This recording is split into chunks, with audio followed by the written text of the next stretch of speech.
Well, are you ready to go, my man? Let's do it. All right, buddy. We are back at it for another episode of Metrics and Mayhem here with my man, Don Melchior the third. And hiding in the back over there is Logan Keith making his way out. Logan, always good to see you, bud. No, he's not leaving. He's Oh, he's just going to hanging. shut the door. He's just shutting the door. Oh, got So it. we, don't, so Awesome. we don't so we don't bug mommy downstairs. Ah, very good. Sounds Mini good. mayhem. But Mini Mayhem is in the house, and Dom is as well. Dom, how are you today, my friend? Well, fantastic. How are you? Yeah, I'm great, man. Finally coming off of whatever I had this weekend, man. It was a rough weekend at 12:05, but we're backing at him, and that's what's important. I want to get today's podcast started with something we talked about quite heavily with the Eagles needing to, worry about who's coming back next year. Zach Bond. Zach Bond is signed. He's back in. Exactly. Your thoughts on that decision? Absolutely needed it. And the reason why it's because your other guy who you want there right next to him, N'Kobe Dean, you just don't know about his health. I mean, he's banged up every year. He's Joel Embiid.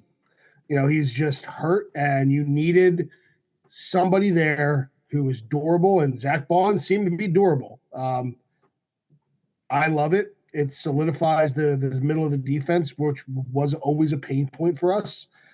I think that was the absolute right move. I agree as well. It was one of our, if not our top signing, definitely at the top of the Top list. priority. It was the number one priority for me. Yeah, well, you got your priority. You do lose Milton Williams, though. Milton Williams does sign with the New England Patriots. I saw, what was it, 4 years, for $104 million for Milton Williams. That boy got That's the blessings and the curses of winning a championship. Yes. Can't keep everybody. You can't run it back. Well, I mean, where do you stand on that, Dom? Right? I mean, at least for me, I've never been on a professional sports team. I have no idea what it's like to win a championship. But if you were on a team like that and you win a championship of some caliber, do you find any loyalty to the team, or are you just out to get paid? I wish that there was something in the CBA that says if you draft a guy now, obviously this doesn't qualify for all of your players, but eventually you lose guys you draft, you pick up free agents, and then they leave. Or I feel like there should be something in the CBA that says you should be able to match whatever another team offers your drafted player, and without a cap penalty. Mm-hmm. Because I would like to see some guys stay for long term. But you can't because you have the cap problems. Yep. So, when you see Milton Williams go, it's sad.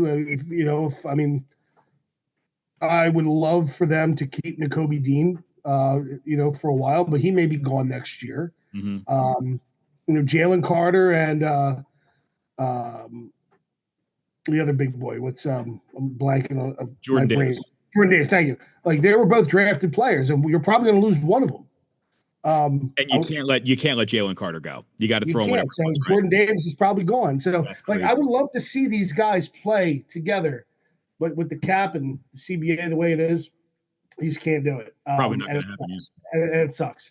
I would like to see something that says that I would like to see these guys stay on the team for extended periods of time instead of being like, yeah, we drafted them, we love them, can't keep them because of the cap. Yeah, right. It'll force other teams to maybe develop players a little more, be a little bit more competitive. Because I mean, if you tell me, I would take this exact Eagles team and run it back, and I don't see the league catching up. Oh yeah, absolutely. I mean, the way this team is built right now, they're young. They are, like you said, they're all under cap right now. Like, this is the perfect time to be an Eagles fan, man. This is it, How about the thoughts of a couple other teams? You're the Ravens, Dom. Are you paying Derrick Henry? I hope they do. But if you are, who is it? Is it Ozzie Newsome still the GM over there? If you're Ozzie Newsome, are you signing that check for Derrick Henry? If I'm Ozzie Newsome, I don't sign that check. Really? You let him go? I don't sign that check. Is that just your hate towards any running back over 30 years old? No, Okay. it's not that.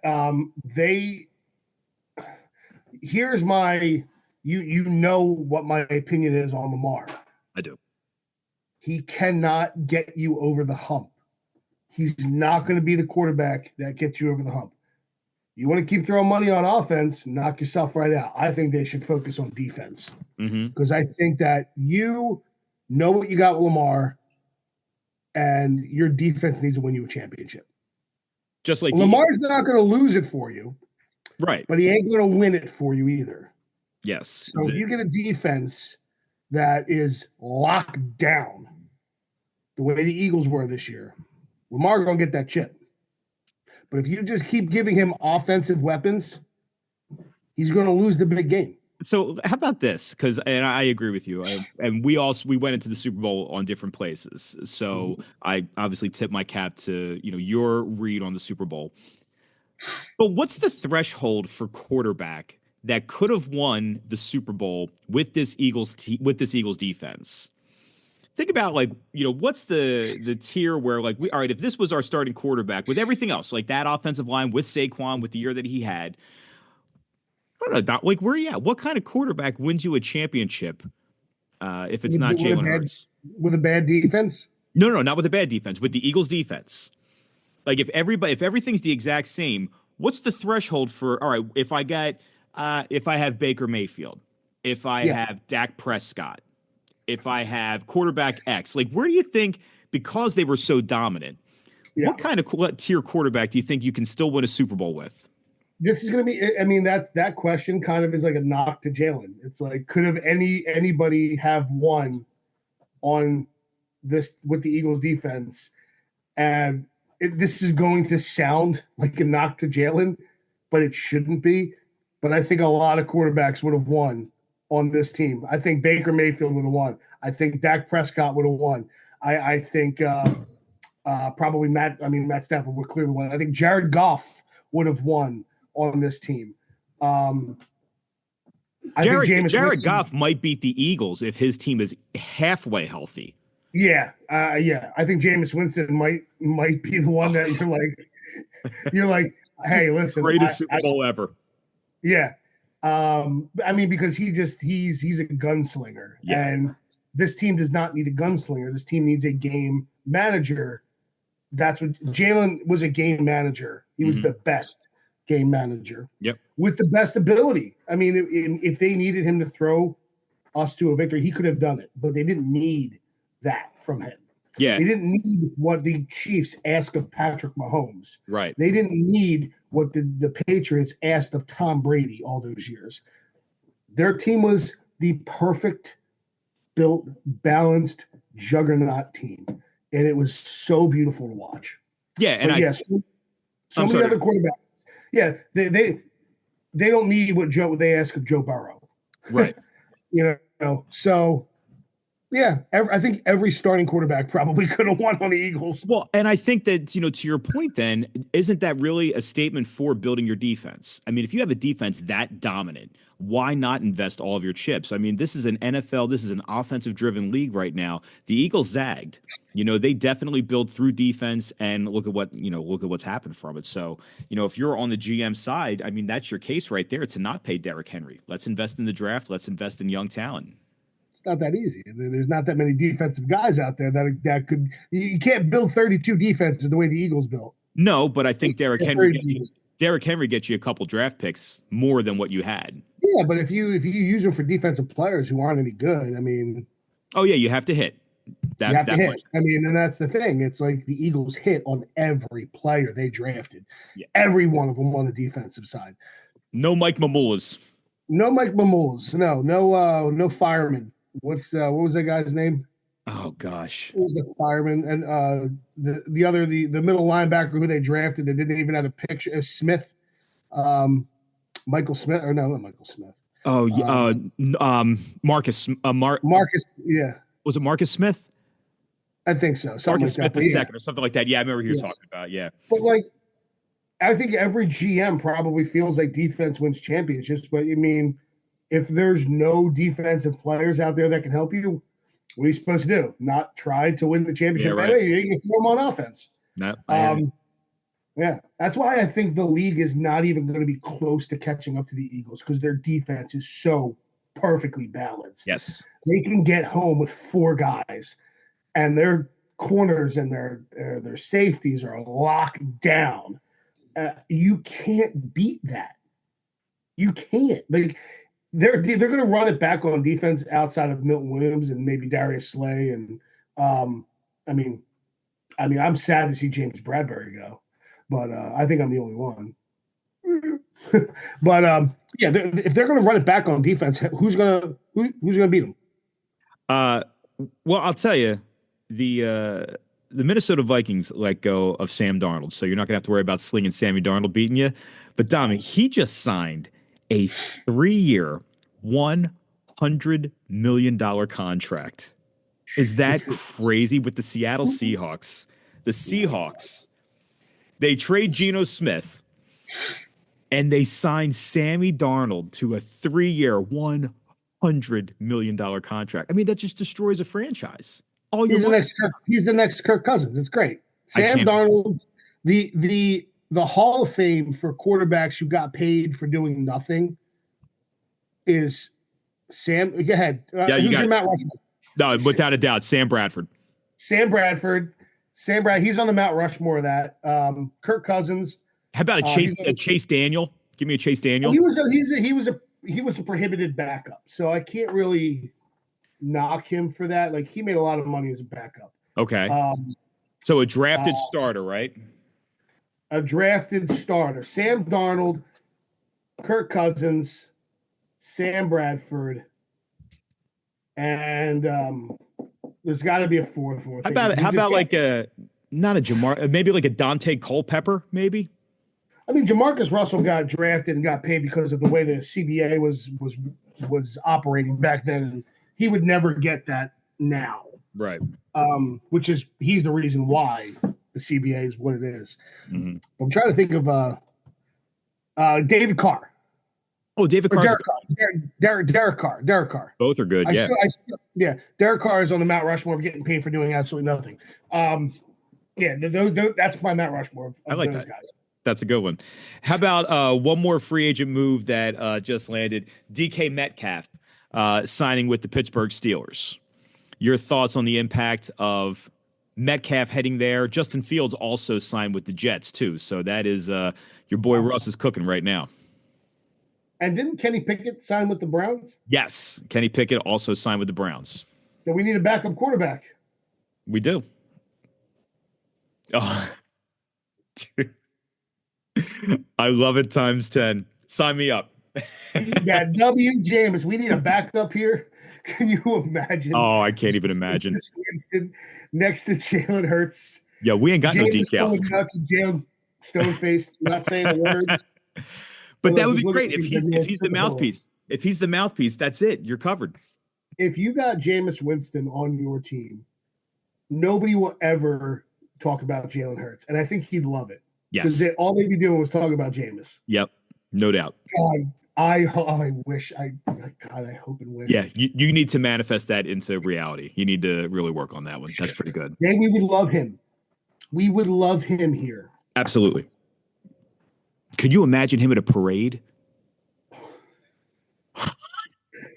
Forget about it. On Bourbon Street, yeah, so I can. Right, exactly. Driving one of the buses. Oh my gosh, yeah, that would be tremendous. We are also heading into the spring, which requires me to, as out of obligation, to talk Phillies with you. So, Dom, give me anything Phillies wise that you've been watching in spring training that's either getting you excited or just in general leading up to baseball season. I'm excited for baseball season. We got some injuries we got to deal with here right now with our bullpen. Matt Strom went down with a shoulder impingement. That's never good. That's a stick with you the entire year injury. That's not a rub some dirt on it kind of thing, right? Yeah, that's not shoulder. You never like to hear shoulder impingement. That's never good. Okay. I don't know, man. I'm not thrilled that they're running it back. They signed Max Kepler, sure. Johan Rojas looks like he's put on a couple pounds and he's hitting pretty good now, but we did that last offseason too. And then you lose weight throughout the season because you just, you're not lifting as much. You're just playing baseball. So he lost it throughout the year. So that's why steroids are so important. That's why you need to take steroids when you play baseball. There it is. Keep the muscles going. There's the soundbite. There's the soundbite we needed. We need to bring steroids back in baseball. I'm sorry. We can't have just one guy or two guys hitting 50 home runs. We need 7, 8 guys hitting 50, 35 of them hitting 40. Yeah, I was wondering where my timer was because I knew we were going to get to this point. We get here every podcast where we need, 200-pound or 250-pound outfielders hitting 50 home runs. This is kind of, about the time of the podcast where you get to this point. Albert Bell, baby. Give me Albert Bell. Give me Manny Ramirez. Throw David Ortiz back out there in the outfield. I'm sure he could play. Give me your insight on March Madness. How excited are you for March Madness? Is that something you enjoy at all? No. You could take it or leave it. I don't know why. Like I may get into March Madness this year. I may. Because I'm so out on the NBA right now. The NBA is just a god-awful product. I'd rather watch hockey than watch the NBA right now. Yeah. Man, zing. So right now, you are full of sound bites today, bro. I would rather watch women's soccer than watch the NBA. The WNBA. I'd rather watch the WNBA than watch the NBA right now because at least Caitlin Clark, my girl. I agree. Everybody hates her. 22. I got no beef with Caitlin Clark. I'm good. No, all the players hate her because they're all haters. Just haters. Yeah, nobody hates women more than other women. So why do you think maybe you're getting into March Madness? I mean, I love basketball, and it's played the more traditional way. So that's the brand of basketball I do like. Do you have any sort of rooting interest for any team at all in there? Or are you going in blind on this tournament? I mean, it's always Villanova, but I mean, they're not even in the tournament this year, right? I mean, they probably stink right now. Well, we have to get to Selection Sunday. We're going to see St. John's wins the Big East outright, which is huge for Rick Pitino. But I think that, in the light of when everybody zigs, you zag, one team I'm going to have you keep your little mayhem eye on, Dom, is that Tom Izzo in Michigan State. Oh, come on. Because they play a brand of basketball, Dom, that nobody else plays. And it is your bruiser underneath basketball game that you've been craving in the NBA for years. It's an outside game. It's an outside game. Everybody shoots, and Tom Izzo just beats the Big Ten underneath, getting rebounds and putting them back up. I tell you what, I mean, that's what the Eagles did. Everybody went to passing, and Eagles went to running and defense. So like everybody's built small and fast. We're going to go build big and strong. Exactly what Tom's doing. So keep your little pencil shaved right there. I mean, Auburn right now. Auburn is definitely the best team in college basketball. The SEC is the best conference in college basketball, which has never happened. So it's a very unique year in the college basketball season. But that said, Michigan State is one that I'm going to have you. I'll go on the record. Okay. Throwing some shekels on Michigan State then, huh? Yeah, there will definitely be some shekels placed on Michigan State for sure. And speaking of brackets, one more thing I'd like to get some insight on here. We also have the bracket challenge in my own household that we have going on. I think we rolled where you were at, Captain Crunch over Raisin Bran. Do you agree with that? I agree. Okay. Last night we tasted Golden Grams versus Reese's Puffs. And I have not released the winner of that yet. Where would you rank in on Puffs versus Golden Grams? That's an 8 Golden Grams and a 9 seed Reese's Puffs. Yeah, so I'm not the biggest Reese's Puffs guy. Okay. There's people out there that say that that's their goat. Yeah. Yeah. It's not mine. Okay. Do I like it? Sure. I think Reese's Puffs edges out Golden Grams. But I think it's not going to be a wide margin. Okay. We heard 3-2. A 3-2 margin. A 3-2 margin. The 5 seed Honey Nut Cheerios against Frosted Mini Wheats is up next.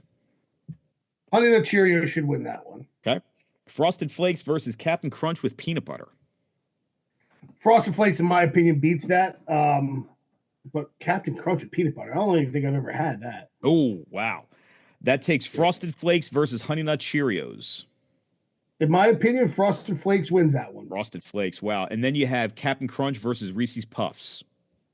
Captain Crunch wins that one. Captain Crunch versus Frosted Flakes. Which one's going to have a last minute buzzer beater? God, man. That's tough. What can I say, Dom? This is That's not for tough. the weak. I am I'm